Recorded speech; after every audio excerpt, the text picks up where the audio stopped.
Hello दोस्तों, स्वागत है आपके अपने channel learn agriculture by Rohit Kumar. आज हम इस वीडियो में बात करने वाले हैं कुछ और कृषि से रिलेटेड महत्वपूर्ण सवालों की, जो चाहे वो किसी भी प्रकार का कॉम्पिटिटिव एग्जाम हो उसमें वो क्वेश्चन आपको देखने को मिलते हैं। चाहे वो ICR, JRF, BHU, jet, PPC, कोई सा भी एग्जाम हो, जनरली ये क्वेश्चन जो है पूछ लिया जाता है। तो ये ऐसे ही कुछ क्वेश्चनों को आज हम इस पर्टिकुलर वीडियो में डिस्कस करने वाले हैं। चलिए वीडियो को शुरू करते हैं। वीडियो को शुरू करने से पहले अगर आपने चैनल को सब्सक्राइब नहीं किया है तो चैनल को सब्सक्राइब करें, बेल का आइकन को हिट कर दें ताकि कोई भी नया वीडियो आते ही आपको उसका इन्फॉर्मेशन, उसका नोटिफिकेशन मिल जाए, ताकि कोई भी वीडियो आपसे मिस ना हो। तो इसी प्रकार के हम जो है यहाँ पे एग्रीकल्चर से रिलेटेड वीडियो लेके आते रहेंगे आपके लिए। तो चैनल को सब्सक्राइब नहीं किया तो चैनल को जरूर सब्सक्राइब करें। और चलिए आप शुरू करते हैं वीडियो को बिना किसी देरी के। तो पहला सवाल आपका आता है कि दलहन उत्पादन में भारत का कौन सा राज्य सबसे आगे है। तो दलहन उत्पादन सबसे ज़्यादा जो है वो राजस्थान में होता है। आपने नाम सुना होगा कि मोट, मूंग जो है, उड़द, ये सब राजस्थान में बहुत ज़्यादा मात्रा में उत्पादन होता है।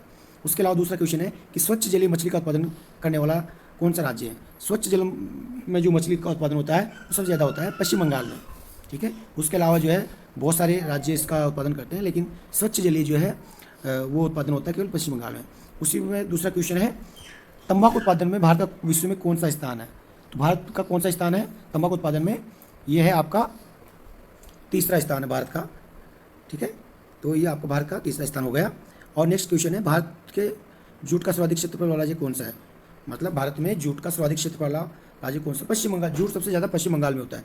जब भी एग्जाम में आए तो आपको ध्यान रखिएगा, सबसे ज़्यादा जूट जो है वो पश्चिम बंगाल में ही होता है।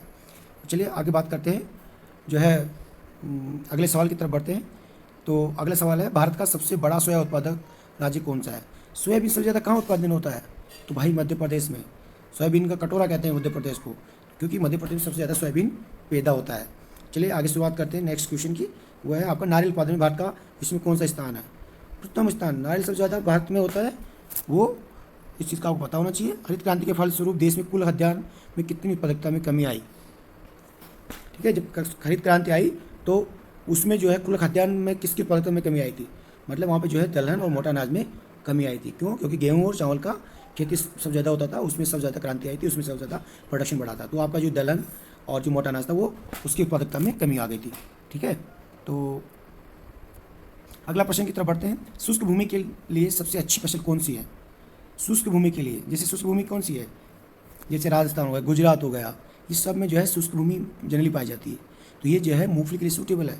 गुजरात, राजस्थान में मूंगफली खूब होती है। शुष्क भूमि के लिए सबसे अच्छी फसल जो है वो मूंगफली है। ठीक है, तो दूसरा क्वेश्चन है, जूम क्या है। जूम क्या है? जूम हमने किसी वीडियो में पढ़ा था कि जूम जो है कृषि का एक तरीका है, जिसमें जो है जंगलों को कटाई करके वहाँ पर उसकी खेती की जाती है। ठीक है, उसको हम जो है जूम कल्टिवेशन या शिफ्टिंग कल्टिवेशन भी कहते हैं। ठीक है, नेक्स्ट क्वेश्चन की तरफ बढ़ते हैं। बड़े पैमाने पर जूट की खेती किस नदी क्षेत्र में की जाती है। तो जूट की खेती जो है आपके कहाँ होती है सबसे ज़्यादा जूट खेती? वेस्ट बंगाल में। ठीक है, तो जो बड़े पैमाने पर जूट खेती होती है वो हुगली नदी के किनारे की जाती है या हुगली नदी के क्षेत्र में की जाती है। चलिए उसी प्रकार से नेक्स्ट क्वेश्चन है, केसर सबसे अधिक कहाँ में, सबसे अधिक मात्रा में कहाँ पैदा होता है। भाई केसर के लिए तो कश्मीर की क्यारियाँ फेमस है, आप भी सुना होगा। हाँ, तो केसर की जो क्यारियाँ है वो कश्मीर में होती है। तो ये जो है केसर की सबसे अधिक मात्रा का उत्पादन कश्मीर में होता है। ठीक है, नेक्स्ट क्वेश्चन की तरफ बढ़ते हैं। कृषि को उद्योग का दर्जा देने वाला प्रथम राज्य कौन सा? महाराष्ट्र है। महाराष्ट्र बहुत ही एडवांस राज्य है, तो खेती के लिए जो है सबसे ज़्यादा एडवांस्ड है। तो कृषि को उन्होंने एक जो है उद्योग का दर्जा दे दिया। अब नेक्स्ट क्वेश्चन की बात करते हैं, किस समिति ने कृषि जोतों पर कर लगाने की स्वीकृति की है।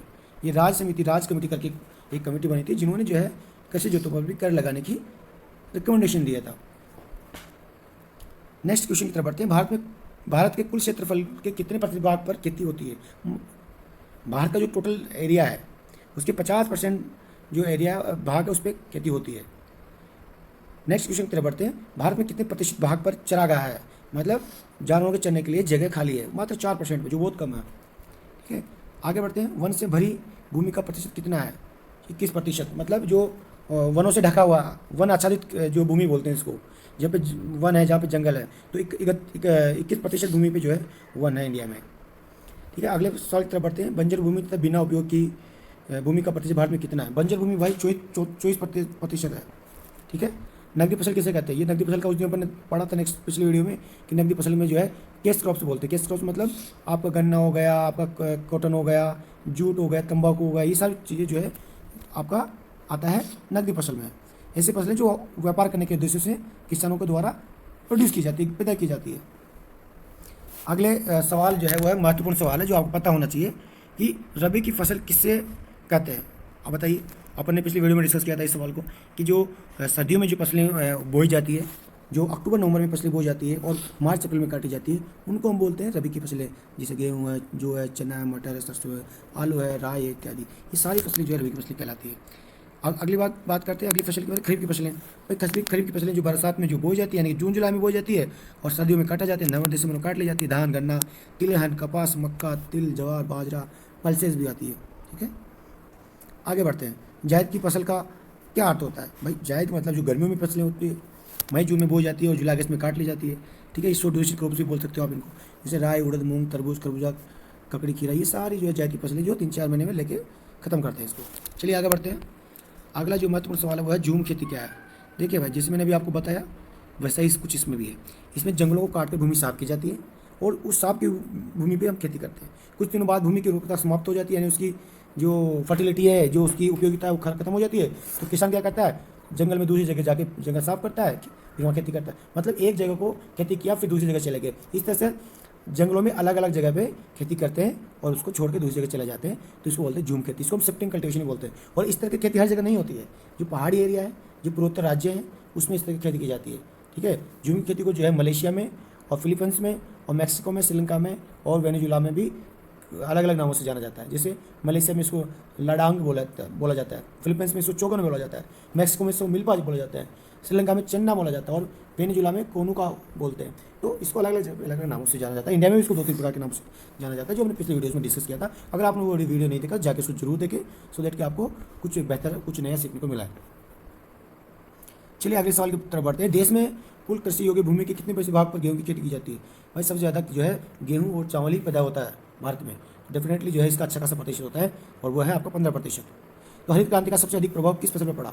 चावल और गेहूँ पर। हरित क्रांति में सबसे बड़ा रोल हुआ चावल का और गेहूँ का फसलों में, और खाद्यान्न इसका इनपुट में हुआ था फर्टिलाइजर का। ठीक है, वो सबसे ज़्यादा फर्टिलाइजर का रोल रहा था उसमें। भारत में हरित क्रांति लाने का श्रेय किससे कहा जाता है या किसे दिया जाता है?